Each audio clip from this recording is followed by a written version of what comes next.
अभी आपको बताएं कि स्पेन के इलाके के जंगलात में लगने वाली आग ने हर तरफ तबाही मचा दी है।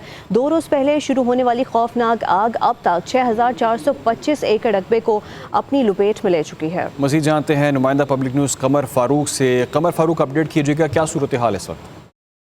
जी बिल्कुल, स्पेन के इलाके एक्सट्रीमादोरा में गुज़श्ता 2 रोज़ से लगने वाली आग ने तबाही मचाई हुई है और इसके नतीजे में तकरीबन 6425 के करीब एकड़ ज़मीन का काफ़ी नुकसान हो चुका है और 31 किलोमीटर तक ये आग फैली हुई है। इस आग के फैलने से 6 गांव खाली करवा लिए गए हैं। 400 के करीब फायर फाइटर्स जो आग बुझाने में मशगूल हैं और इसके अलावा तकरीबन 20 के करीब वाटर बम्बिंग तैयारे जो हैं वो इस्तेमाल में लाए जा रहे हैं, लेकिन आग है कि बुझने का नाम नहीं ले रही। आग ना बुझने की सबसे बड़ी जो वजह बताई जा रही है वो मौसम का खुश्क होना और तेज़ हवाएं हैं।